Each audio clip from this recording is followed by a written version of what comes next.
जय हिंद दोस्तों, कैसे हैं आप लोग। आज की वीडियो में हमारे पास है यूपी बोर्ड क्लास 12 के भौतिक विज्ञान के बोर्ड एग्जाम 2022 का पेपर और इस पेपर का हम फुल रिव्यू करेंगे। इस वीडियो में जितने भी क्वेश्चंस आपके पेपर में दिए गए हैं सारे पेपर्स के सॉल्यूशन देखेंगे, कॉपी में कैसे लिखना है सारी चीजें इस वीडियो में हम देखेंगे।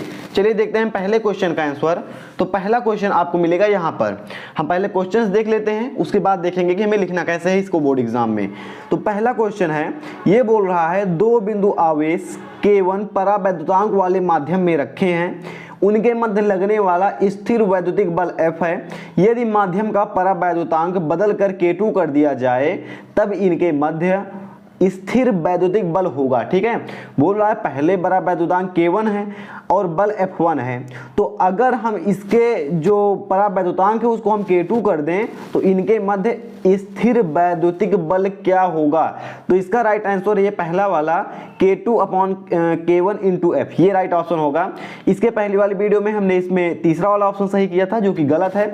अगर रेशियो पूछेगा कि इनका अनुपात क्या होगा तो रेशियो के लिए ये वाला ऑप्शन सही होगा, लेकिन यहाँ पर वैद्युतिक बल पूछ रहा है तो इसके लिए पहला वाला ऑप्शन आपका सही हो जाएगा। दूसरा क्वेश्चन देखते हैं। दूसरा क्वेश्चन बोल रहा है यदि किसी उत्तल लेंस की लाल एवं बैंगनी प्रकाश के लिए फोकस दूरियां क्रमशः FR एवं FB हों तब इसमें कौन सा कथन सही होगा। बोल रहा है यदि किसी उत्तल लेंस के लिए लाल की जो है फोकस दूरी है वो FR है, बैंगनी रंग की फोकस दूरी है FB, तो कौन सा ऑप्शन सही रहेगा। किसकी फोकस दूरी ज्यादा रहेगी, किसकी फोकस दूरी कम रहेगी। तो राइट आंसर है ये सेकेंड वाला FR, यानी कि लाल रंग की फोकस दूरी ज्यादा रहेगी और जो बैंगनी रंग है उसकी फोकस दूरी कम रहेगी। तो FB is less than FR, ये आपका ऑप्शन सही हो जाएगा। अगला क्वेश्चन हम देखते हैं। ये क्वेश्चन है आपका वैद्युत चुंबकीय तरंगों के वैद्युत एवं चुंबकीय क्षेत्र सदिशों में कालांतर होता है। इसका आंसर देखने से पहले हम देख लेते हैं लिखना कैसे है। अभी तक हमने दो क्वेश्चंस के आंसर देखे, तो अगर मान लीजिए हमें पहले का क्वेश्चन, ये पहला क्वेश्चन है, पहले का क्वेश्चन हल करना है तो हम कैसे हल करेंगे। तो इसके लिए हम लिखेंगे प्रश्नोत्तरांक नंबर 1। यहां पर आप देखिएगा हम लिखेंगे प्रश्नोत्तरांक नंबर 1 और लिखेंगे का। ठीक है, का में हम लिख देंगे का वाला जो क्वेश्चन है उसका जो आंसर है राइट उसको हम लिख देंगे। तो हमने क्या लिखा, हमने लिखा प्रश्नोत्तरांक नंबर 1, फिर हमने लिखा का में ऑप्शन सही है पहला। इसकी पहली वाली वीडियो में हमने तीसरा बोला था, तो इसमें पहला वाला ऑप्शन आपका सही हो जा रहा है, तीसरा वाला गलत हो जा रहा है। तो गलत वाले को आपको नहीं लिखना है, इसको आपको नहीं लिखना है, आपको केवल का लिखना है। का के सामने ये पहला वाला ऑप्शन है, इसको लिखकर आपको छोड़ देना है। इसी प्रकार मान लीजिए दूसरा है, दूसरा यानी खा वाला क्वेश्चन। ठीक है, तो खा वाले में कौन सा सही ऑप्शन है, सेकंड वाला सही है। तो हमने लिखा प्रश्नोत्तरांक नंबर 1 हमने ऊपर डाला है, हमने लिखा खा और खा के सामने जो दूसरा वाला ऑप्शन, ये वाला ऑप्शन हमारा सही था, हमने दूसरा वाला ऑप्शन लिख दिया और जो ऑप्शन दिया गया उसको लिख दिया, ये वाला ऑप्शन हमारा सही हो गया। इसी प्रकार हम अगर अगला क्वेश्चन देखेंगे तो अगला क्वेश्चन हमारा यहां पर दिया गया है, ये है हमारा गा वाला। जैसे हमने का खा लिखा, अब उसके नीचे हम लिख देंगे गा। ठीक है, तो इसका राइट आंसर आपको पता चल गया कि वैद्युत चुंबकीय तरंगों के वैद्युत एवं चुंबकीय क्षेत्र के सदिशों में कालांतर शून्य होता है। इसमें शून्य होता है तो हमने लिख दिया शून्य। अब इसका कारण आप जान लीजिए, कारण इसलिए क्योंकि विद्युत व चुंबकीय दोनों सदिश एक दूसरे के समांतर होते हैं, वह तरंग संचरण की दिशा में लंबवत होते हैं। तो बोल रहा है सदिशों के कालांतर पूछ रहा है, लंबवत नहीं पूछ रहा है। तो जब समांतर होते हैं तो शून्य हो जाएगा, लंबवत रहेंगे π/2 लेकिन समांतर होते हैं तो इसीलिए शून्य हो जाएगा। अगला क्वेश्चन देखते हैं हम। ये वाला क्वेश्चन है घा, किसी धातु से प्रकाश इलेक्ट्रॉनों के उत्सर्जन हेतु आवश्यक प्रकाश की तरंग दैर्घ्य 2000 एंगस्ट्रॉम है। 1000 एंगस्ट्रॉम का विकिरण आपतित होने पर उत्सर्जित प्रकाश के इलेक्ट्रॉनों की गतिज ऊर्जा होगी। इसका राइट आंसर है सेकंड वाला, यानी कि 6.2 इलेक्ट्रॉन वोल्ट। ठीक है, पांचवा क्वेश्चन देखते हैं। L लंबाई के तार में I एम्पियर की धारा प्रवाहित हो रही है। तार B वेबर पर मीटर स्क्वायर चुंबकीय क्षेत्र से 30 डिग्री पर झुका है। तार पर चुंबकीय क्षेत्र के कारण लगे बल का मान होगा। तो राइट आंसर है ये आपका, ये वाला ऑप्शन सही होगा IBL/2। ठीक है, ऐसा आप लिख देंगे पेपर में जैसा हमने आपको बताया है, पेपर में इसी तरह लिखना है। अगला क्वेश्चन है 6 वोल्ट विद्युत वाहक बल के 3 सेलों को समांतर क्रम में जोड़ा गया है, संयोजन का वैद्युत वाहक बल होगा।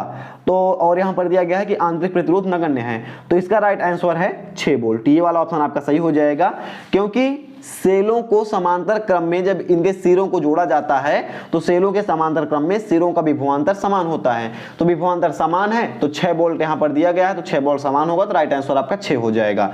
2 पर कई लोगों ने टिक किया था, यहां तक कि हमने भी टिक किया था। 2 वाला ऑप्शन गलत है, 6 वाला ऑप्शन आपका सही होगा। अगला हम क्वेश्चन देखते हैं। अगला क्वेश्चन हम यहां पर देखेंगे, ये है हमारा ये वाला। यहाँ पर अगर आप देखेंगे, देखना चाहें, ये सारी चीजें हमें इंग्लिश में दी गई हैं। सेम क्वेश्चंस हैं, जिनको हिंदी नहीं आती है वो इंग्लिश पढ़कर समझ सकते हैं, इसीलिए इंग्लिश में भी दे दिए हैं। अगर हम दूसरा क्वेश्चन देखेंगे तो दूसरा क्वेश्चन है का वाला दूसरे का कि गतिशीलता को परिभाषित कीजिए। ये कितने नंबर का क्वेश्चन है? 1 नंबर का है। तो 1 नंबर एक क्वेश्चन में ज्यादा आपको नहीं लिखना है, आप लिखेंगे ऐसा, जैसे मान लीजिए दूसरे का पहला आप देख रहे हैं तो आप लिखेंगे प्रश्नोत्तरांक नंबर 2 का। हमने ऊपर हेडिंग डाल दी और यहाँ पर आपको हरा नहीं यूज करना है, काला स्केच यूज करना है, नीला और काला 2 रंग का स्केच यूज करना है, तीसरा आपको नहीं करना है।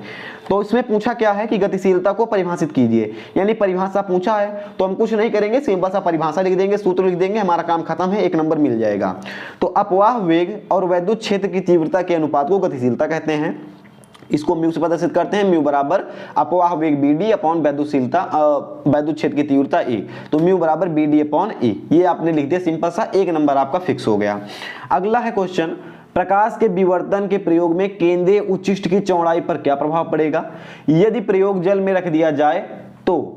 देखिए, इसको आपको क्वेश्चन पढ़ना है, 1-2 नंबर में ज्यादा हैरान नहीं होना है, कुछ नहीं करना है। क्वेश्चन पूछ क्या रहा है ये आपको देखना है और आंसर देना है।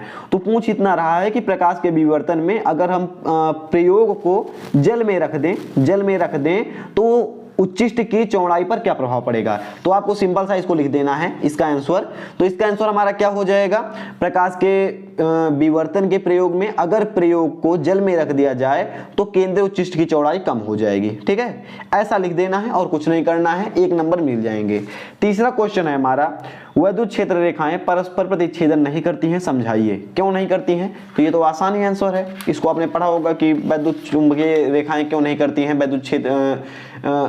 वैद्युत चुंबकीय क्यों नहीं करती हैं और वैद्युत क्षेत्र की रेखाएं क्यों नहीं करती हैं, ये सब आपने पढ़ा है।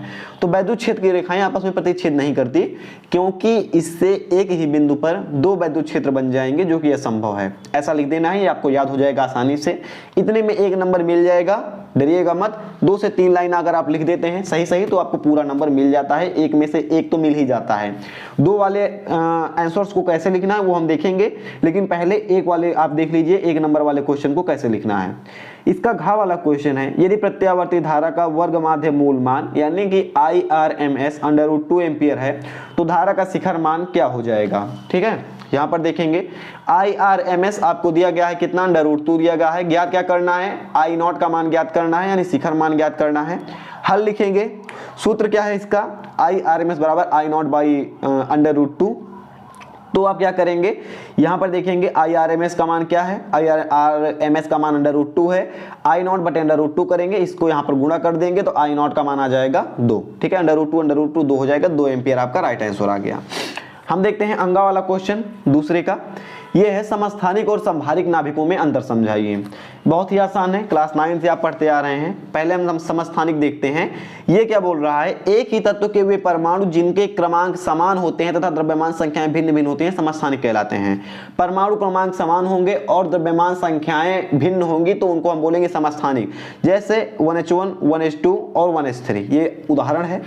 और अगर आप लिखना चाहें तो इतना लिख सकते हैं, नहीं 2 लाइन में आप दोनों को लिख सकते हैं। ठीक है, अगला हम देखते हैं ये वाला संभारिक।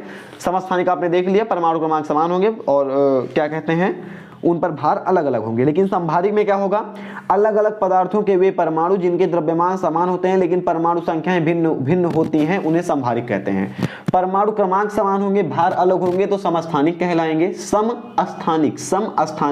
और परमाणु भार समान होंगे, स्थान अलग होंगे तो समभारिक कहलाएंगे। सम मतलब अगर जिसके आगे सम लगा है वो समान होगा और अलग चीज भिन्न होगी। समस्थानिक में स्थान के आगे समान है तो परमाणु स्थान समान होंगे। संभारिक में भार के आगे समान लगा हुआ है तो भार समान होंगे। ठीक है, अगला चावल हम देखते हैं क्वेश्चन। ये एक न्यूमेरिकल क्वेश्चन है और ये बोल रहा है किसी मकान में 200 वोल्ट की मेन से 60 वाट के 200 बल्ब समांतर क्रम में जोड़े गए हैं तो समांतर क्रम श्रेणी क्रम में आप कंफ्यूज मत होइएगा। समांतर क्रम वो क्रम है जिससे आपके घर में लाइटें आती हैं, तो समांतर क्रम में ही आपके घर में लाइट आती है।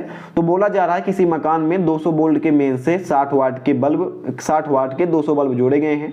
प्रतिदिन 24 घंटे में व्यय हुई ऊर्जा की गणना कीजिए। ऊर्जा, विद्युत ऊर्जा की आपको गणना करना है। तो आप क्या करेंगे, यहाँ पर आप लिखेंगे व्यय ऊर्जा बराबर होता है N × PT।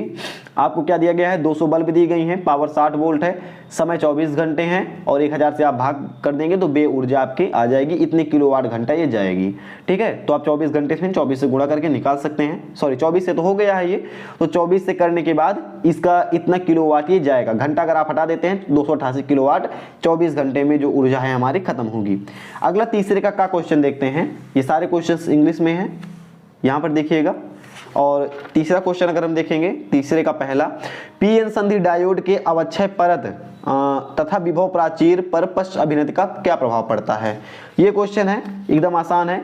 तो ये है पीएन संधि डायोड के पश्च अभिनति में अवक्षय परत की चौड़ाई बढ़ जाती है जिससे विभव प्राचीर भी बढ़ जाता है। इतना आपको लिखना है, 2 नंबर मिल जाएगा। अगला क्वेश्चन देखते हैं, ये हमारा है, क्या बोल रहा है कि प्रकाश वैद्युत प्रभाव के नियमों को लिखिए। 2 नंबर का क्वेश्चन है, 2 नंबर में कम से कम 4 आपको प्रकाश वैद्युत प्रभाव के नियम लिखने हैं। तो हम क्या करेंगे, जितना भी हमें पता है हम डाल देंगे प्रश्नोत्तरांक नंबर, इसको आपको डालना है हर क्वेश्चन में, इसके से डालेंगे ज़्यादा अच्छा रहेगा। प्रश्नोत्तरांक 3 खा, प्रश्नोत्तरांक 3 का खा वाला क्वेश्चन हल कर रहे हैं। तो हम लिखेंगे प्रकाश वैद्युत प्रभाव के नियम। यहाँ पर हम देखेंगे प्रकाश वैद्युत प्रभाव के नियम निम्नलिखित हैं।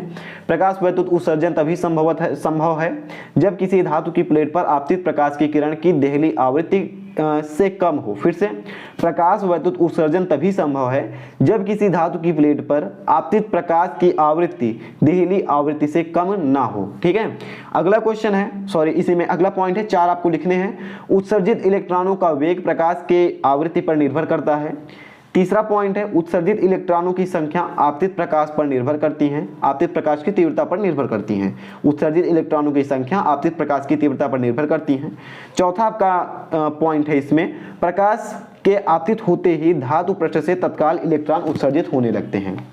अगला क्वेश्चन हम देखते हैं, ये क्वेश्चन है हमारा तीसरे का गा। ठीक है, तीसरे का गा है, किसी परमाणु में इलेक्ट्रॉन 0.7 एंगस्ट्रॉम की त्रिज्या किसी परमाणु में इलेक्ट्रॉन 0.7 एंगस्ट्रॉम की त्रिज्या की कक्षा में 6.6 × 10⁴ मीटर पर सेकंड की चाल से गति कर रहा है। कक्षा में तुल्य धारा ज्ञात कीजिए। दिया क्या गया है कि इलेक्ट्रॉन है एक जो कि 0.7 एंगस्ट्रॉम की त्रिज्या की जो एक कक्षा है उसमें क्या कर रहा है, परमाणु के जो कक्षा है उसकी त्रिज्या है 0.7 एंगस्ट्रॉम।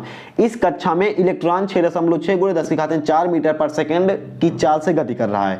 कक्षा में तुल्य धारा I का मान आपको ज्ञात करना है। सबसे पहले हम क्या करेंगे, हम आप बेसिक से हम इसमें क्या करेंगे, लिखेंगे।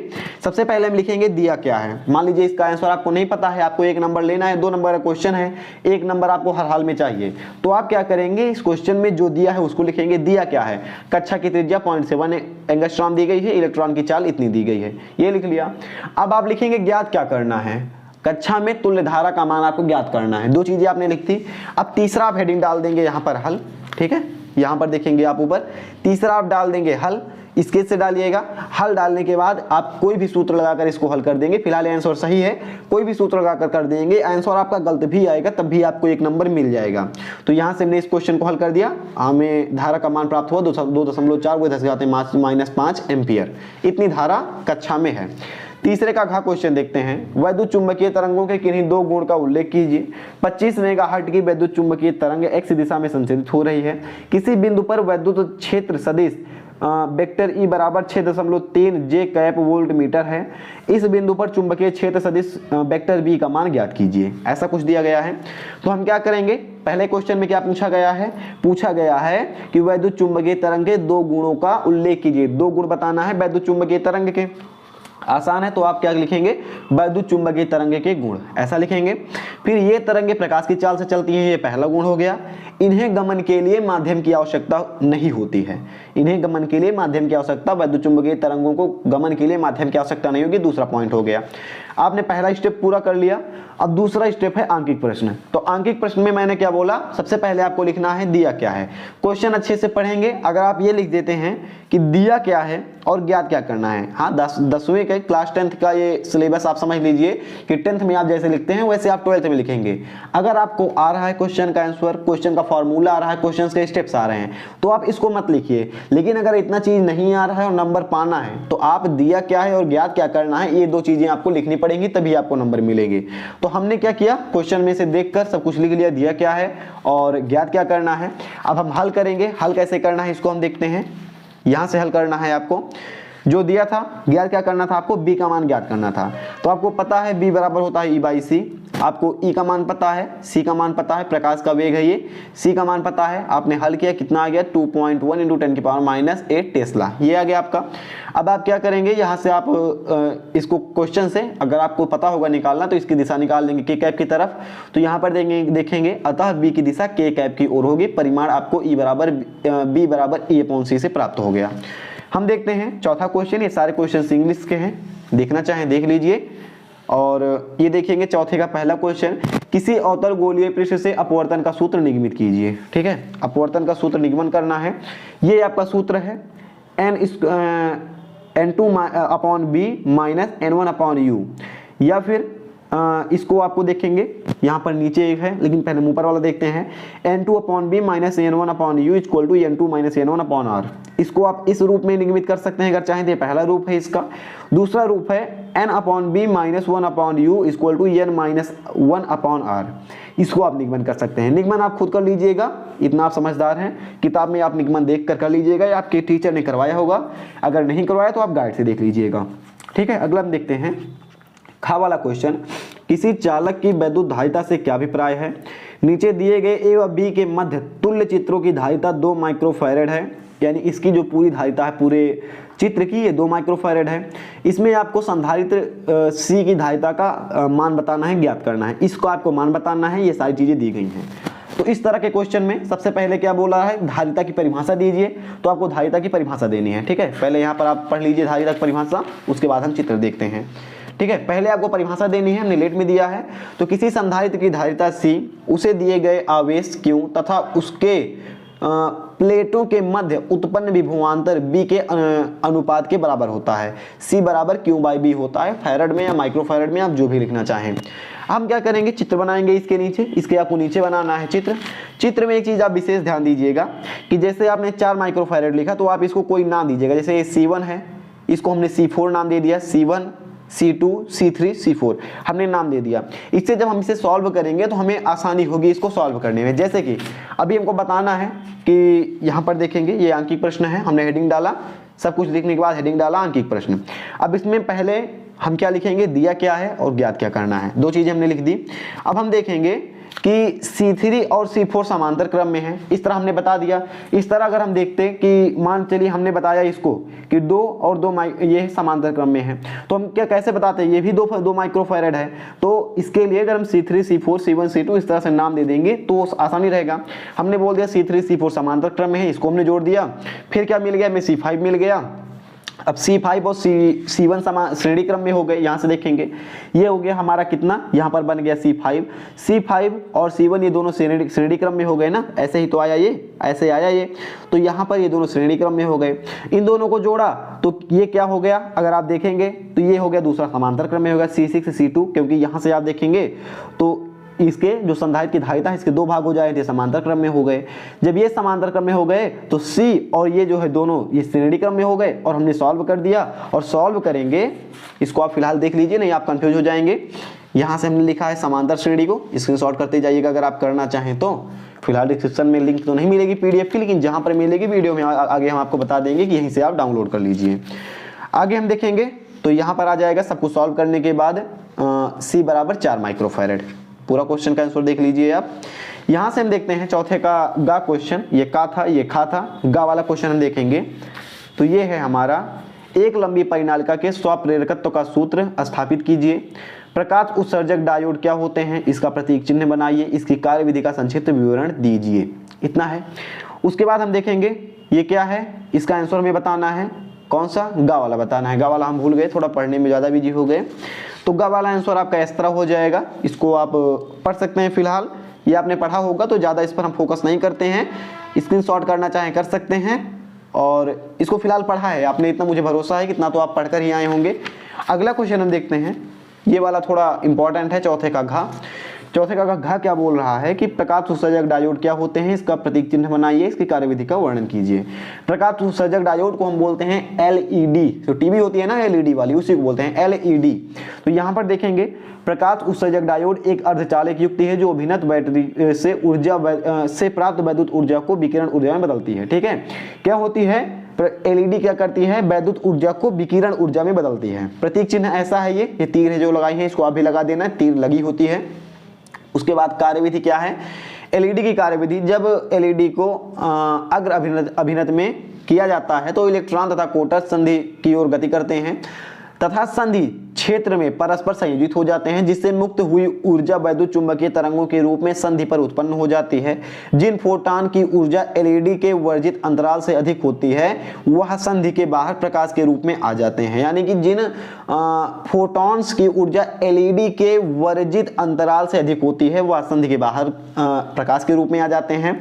अग्रधारा बढ़ने पर प्रकाश उत्सर्जित प्रकाश की तीव्रता एक सीमा तक बढ़ती है और पुनः धारा और बढ़ाने पर तीव्रता घटने लगती है। ठीक है, ऐसा कुछ है, इसको आप पढ़ लीजिएगा। मेन चीज ये है कि कैसे एलईडी विद्युत ऊर्जा को प्रकाश ऊर्जा में कन्वर्ट करती है, यही इसमें आपको लिखना है। अगला क्वेश्चन हम देखते हैं, ये है हमारा चौथे का अंगा क्वेश्चन। यहाँ पर देखेंगे हम, ये बोल रहा है किसी अपवर्ती दूरदर्शी द्वारा किसी दूरस्थ वस्तु का प्रतिबिंब अनंत पर बनता है, उपर्युक्त किरण आरेख द्वारा इसे समझाइए। यदि दूरदर्शी के अभिदृश्यक लेंस एवं नेत्रिका लेंस की फोकस दूरियां क्रमशः 250 सेंटीमीटर तथा 5 सेंटीमीटर हों तब दूरदर्शी की आवर्धन क्षमता एवं नेत्रिका एवं अभिदृश्यक के बीच की दूरी ज्ञात कीजिए। आपको क्या करना है, सिंपल सा काम है। पहला काम है आपको इसमें एक वो बनाना है, डायग्राम बनाना है। दूसरा काम है कि आपको आवर्धन क्षमता बतानी है, नेत्रिका और अभिदर्शक लेंस की दूरी बतानी है। पहला काम है चित्र बनाना, चित्र आप स्वयं से बना लीजिएगा। उसके बाद आप आएंगे आंकिक पर, तो आप लिखेंगे दिया क्या है और ज्ञात क्या करना है। जैसे कि 3 नंबर क्वेश्चन है तो आपको कम से कम 1 नंबर मिल जाएगा, दिया क्या है और ज्ञात क्या करना है। अगला क्वेश्चन देखेंगे हम, सॉरी क्वेश्चन नहीं, नीचे हम आंसर देखेंगे। अब हम लिखेंगे हल। हल में क्या है कि अभिदृश्यक एवं नेत्रिका लेंस के बीच की दूरी कितनी है, तो ये F4 प्लस FEM कर देंगे तो ये आ जाएगा 250 सेंटीमीटर। अगर दूरदर्शी की आवर्धन क्षमता निकालनी है तो आवर्धन क्षमता बराबर होती है -m बराबर -F4/Fe। ऑब्जेक्ट है ये I है, नेत्रिका लेंस की दूरी, अभिदृश्यक लेंस की दूरी, दोनों को हम बटे करेंगे, -50 आ जाएगी आवर्धन क्षमता। और ये आपका ये वाला क्वेश्चन यहाँ पर सॉल्व हो गया, दूरी आ गई 255 सेंटीमीटर। ठीक है, अगला क्वेश्चन हम देखेंगे, यहाँ पर है 5वें का और 5वां क्वेश्चन भी आपका 3 नंबर का है। अर्धचालक क्या है, मादन अपमिश्रण के कारण अर्धचालक की चालकता पर पड़ने वाले प्रभाव को समझाइए। ये क्वेश्चन है। तो सबसे पहले हम क्या करेंगे, हम बताएंगे अर्धचालक क्या है। पूछा क्या है, अर्धचालक क्या है। ऐसे पदार्थ जिनकी चालकता चालकों से कम तथा अचालकों से अधिक होती है उन्हें हम अर्धचालक कहते हैं। उदाहरण के लिए सिलिकॉन, जर्मेनियम आदि। उसके बाद हम बताएंगे कि मादन से क्या प्रभाव पड़ते हैं। तो किसी शुद्ध अर्धचालक में विभिन्न संयोजकता के धातु का संयोजन करना मादन कहलाता है। मादन करने से अर्धचालक की चालकता बढ़ जाती है। ठीक है, ऐसा आपको इसमें लिख देना है। अगला क्वेश्चन 5वें का खा देखते हैं। खा वाला क्वेश्चन क्या बोल रहा है आपका, वैद्युत द्विध्रुव क्या होते हैं। एक समरूप क्षेत्र में क्षेत्र की दिशा थीटा कोण पर रखने पर वैद्युत द्विध्रुव की स्थितिज ऊर्जा से सूत्र उत्पन्न कीजिए। सूत्र आपको बताना है स्थितिज ऊर्जा का थीटा कोण पर, और वैद्युत द्विध्रुव की परिभाषा बतानी है। सबसे पहले हम परिभाषा देखेंगे, परिभाषा पहले पूछा है इसने। तो वैद्युत द्विध्रुव वह निकाय है जिसमें 2 बराबर तथा विपरीत प्रकृति के आवेश एक दूसरे से अल्प दूरी पर स्थित होते हैं। ये चित्र है। उसके बाद ये दूसरी चीज है जो पूछा है कि स्थितिज ऊर्जा का सूत्र। तो यहाँ पर वैद्युत द्विध्रुव की स्थितिज ऊर्जा, ये नियम है, नियम नहीं ये डायग्राम है, ये चित्र आपको बनाना पड़ेगा इसके सूत्र का निगमन करने के लिए। सूत्र होता है U बराबर -PE cos थीटा। इसको आप निगमित कीजिएगा। सूत्र हम बता दे रहे हैं, चित्र बता दे रहे हैं और हम परिभाषा बता दे रहे हैं। इतना आप कर लीजिएगा, आसान है फिलहाल। अगला हम क्वेश्चन देखते हैं। हम बार बार आसान बोल रहे हैं कि पेपर आसान है, पता नहीं कितने लोगों को एक बहुत कठिन लग रहा होगा, ऊपर से जा रहा होगा। फिलहाल क्वेश्चन आसान आते हैं। पास होने के लिए कई सारी वीडियो पड़ी हुई, ट्रिक पड़ी हुई है। अगर आप थोड़ा सा पढ़ लेते हैं, 1 दिन 2 दिन या 5 दिन, उसके बाद भी आप इस पेपर को आसानी से पास कर सकते हैं। इसीलिए हम बोल रहे हैं आसान है, आसान है। 70 नंबर का होता है, 30 नंबर प्रैक्टिकल के आपको मिलते हैं, और 70 में 30 नंबर लाना बहुत आसान होता है। अगर कोई कुछ भी नहीं पढ़ा है तब भी वो 30 नंबर आसानी से ला सकता है। अगर आपको देखना है कैसे 30 नंबर मिलेंगे, डिस्क्रिप्शन बॉक्स में लिंक मिलेगी आपको वीडियो की, वहां से आप फिजिक्स में पास होने का फॉर्मूला चेक कर सकते हैं। अगला क्वेश्चन 5वें का गा, एक लंबी प्रणालिका, ये तो हो गया। 5वें का हमें देखना है, चौथे का गा है। 5वें गा है यंग द्विध्रुवी प्रयोग में 0 क्रम एवं 10वां क्रम की दीप्त फ्रिंजें किसी संदर्भ बिंदु से 11.50 mm तथा 14.50 mm की दूरी से प्राप्त होती हैं। प्रयुक्त प्रकाश की तरंग दैर्घ्य 6000 एंगस्ट्रॉम है। यदि प्रकाश की तरंग दैर्घ्य 5000 एंगस्ट्रॉम हो जाए तब उसी समायोजन हेतु 0 क्रम एवं 10वीं दीप्त फ्रिंजों की स्थिति ज्ञात कीजिए। सबसे पहले हम क्या लिखेंगे, ये लिखेंगे कि दिया क्या है और ज्ञात क्या करना है, दो चीजें हम लिखेंगे। फिर लिखेंगे हल। हल में दीप्त फ्रिंज की चौड़ाई में निकालनी है, तो W बराबर हम इतना कर देंगे, सूत्र लगा देंगे, तो ये आ जाएगा 0.3 मीटर, ये क्या कहते हैं चौड़ाई आ जाएगी दोनों की। तरंग दैर्घ्य 5000 लेंगे तो आपको यहाँ से इसका आंसर मिल जाएगा, ठीक है, ये इतना, ये मिल जाएगा 0.25 मीटर। अब आपको बताना है कि क्या है, आगे क्या पूछ रहा है, 0 क्रम एवं 10वीं दीप्त फ्रिंज की स्थिति बतानी है। तो स्थिति क्या होगी, स्थिति बताने के लिए चौड़ाई भी पीछे आपने देख लिया। स्थिति है 0 क्रम की 11.50 mm संदर्भ बिंदु से, और 10वें क्रम की जो फ्रिंज है उसकी है 14 mm, ठीक है, ये है संदर्भ बिंदु से जो इसने बोला है। 5वें का घ क्वेश्चन देखते हैं। घ क्वेश्चन कुछ इस तरह से आपसे पूछा जा रहा है कि दिए गए परिपथ में परिणामी वोल्टता एवं वोल्टता एवं धारा में कलांतर ज्ञात कीजिए, ठीक है।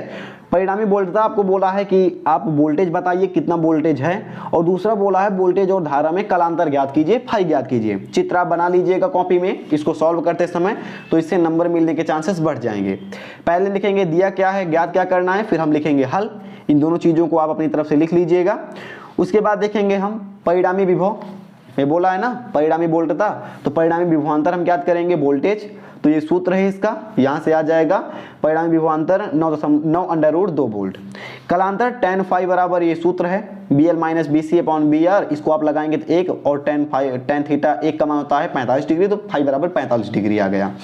अगला क्वेश्चन है यहाँ पर 5वां, मीटर सेतु किस सिद्धांत पर कार्य करता है। अज्ञात प्रतिरोध x ज्ञात करने के मीटर सेतु का परिपथ आरेख निम्नवत है। सेतु की संतुलन अवस्था में x का मान ज्ञात कीजिए। x का मान आपको ज्ञात करना है। मीटर सेतु किस सिद्धांत पर कार्य करता है ये बताना है, तो आप बताएंगे कि मीटर सेतु व्हीटस्टोन सेतु के सिद्धांत पर कार्य करता है, ठीक है। आगे हम देखेंगे, आगे क्या बताएंगे, आगे ये बताएंगे कि हम इसके न्यूमेरिकल में x का मान कैसे निकालेंगे, क्योंकि दूसरी चीज हमसे इसने पूछा है कि पहले मीटर सेतु का सिद्धांत बताइए, फिर आप x का मान बताइए। तो x का मान बताएंगे। चित्र आप मत बनाइएगा, ये ज्यादातर थोड़ा कॉम्प्लिकेटेड हो जा रहा है, 3 नंबर के लिए इतना परेशान होना नहीं चाहिए। ये सिंपल सारे चित्र हैं, तो सिंपल वाले चित्र आप मत छोड़ा करिए आप। लेकिन अगर ये वाला चित्र देख रहे हैं तो इन सारे को आप मत बनाइए, एग्जामिनर खुद नंबर दे देगा अगर आपका आंसर सही है तो आपको जानते हैं कि संतुलन की अवस्था में P/Q बराबर R/S होता है। हम लिख सकते हैं R/S बराबर L/100 - L। 5 ओम 10 ओम समांतर क्रम में है। यहाँ से देखेंगे धारा जो है यहाँ से आ रही है, ऊपर नीचे बढ़ जा रही है, तो 2 भागों में हो रही है, तो दोनों समांतर क्रम में हो गए। अतः इनका तुल्य प्रतिरोध क्या हो जाएगा, 10/3 ओम हो जाएगा। हमको क्या मिल गया इसमें, S का मान मिल गया 10/3, ठीक है। तो 10/3 S का मान मिल गया, R का मान दिया गया है X, R का मान हमें निकालना है। तो हमने लिखा R/S बराबर 100 L × 100 - L, ये हमने लिखा। R का मान ये है, S का मान ये है हमारा L, और ये है 100 - L। ऐसा करेंगे तो X का मान 3.61 ओम आ जाएगा। छठा क्वेश्चन देखते हैं हम।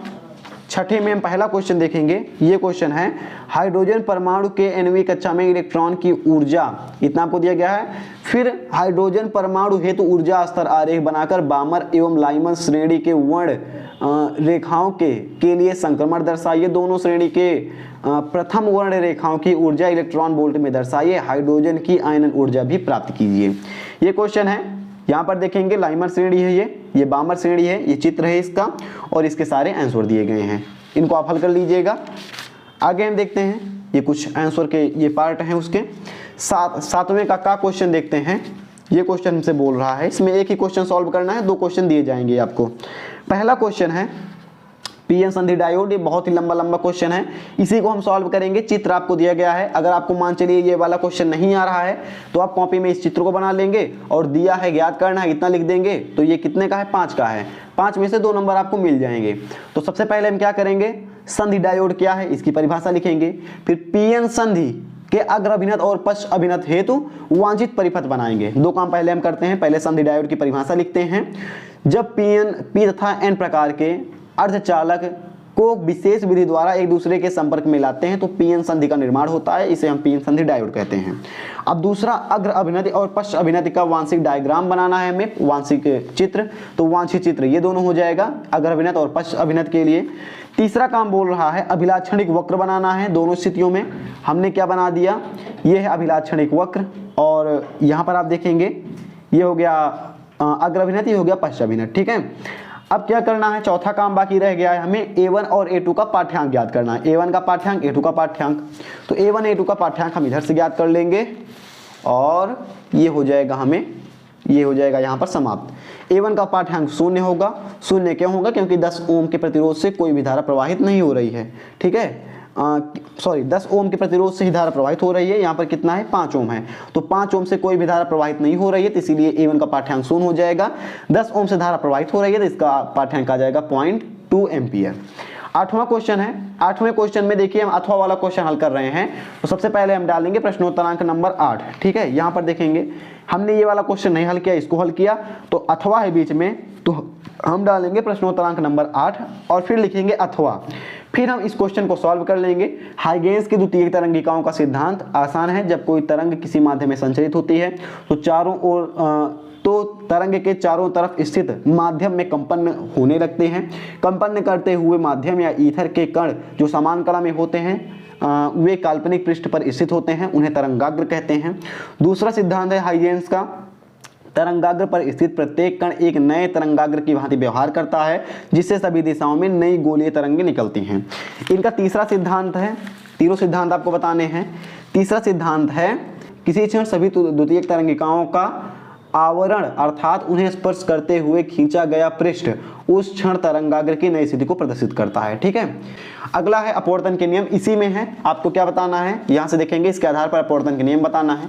अपवर्तन के नियम आपके बेसिक्स हैं, पहले वाले ही हैं, तो इसको आप लिख दीजिएगा कि सघन से विरल में जाता है तो उसके अभिलंब से दूर होता है, विरल से सघन में जाता है तो अभिलंब के पास आता है प्रकाश की किरण, स्नेल का नियम का पालन करता है, ये सब आपको लिखना था। 9वां है क्वेश्चन आपका, लास्ट वाला क्वेश्चन है, किसी धारा मापी की सुग्राह्यता, ये थोड़ा बड़ा क्वेश्चन है। इससे आसान क्वेश्चन आपको अथवा में दिया गया है, वैद्युत फ्लक्स की परिभाषा और गॉस का नियम सिद्ध करना है, 2 चीजें आपको दी गई हैं, तो हम आसान वाला करेंगे, हम करेंगे वैद्युत फ्लक्स वाला। तो अथवा हम लिखेंगे, अथवा वाला कर रहे हैं, तो किसी वैद्युत फ्लक्स में स्थित काल्पनिक पृष्ठ के लंबवत होकर गुजरने वाली कुल वैद्युत बल रेखाओं की संख्या को वैद्युत फ्लक्स कहते हैं। इसका सूत्र होता है फाई बराबर E/DA या EDA cos थीटा, ये होता है। उसके बाद गॉस के नियम को सिद्ध करना है, यूट्यूब पर आप सर्च करेंगे, बहुत ही आसानी से कई सारी वीडियोज मिल जाएंगे गॉस के नियम से संबंधित, तो उसको आप देख लीजिएगा। फिलहाल ये वीडियो बहुत ही लंबी हो चुकी है, तो इस वीडियो को यहीं पर समाप्त करते हैं। कैसे लगी आपको वीडियो, आप हमें कमेंट करके जरूर बताइएगा। हम मिलेंगे इसे किसी नेक्स्ट वीडियो में। जय हिंद।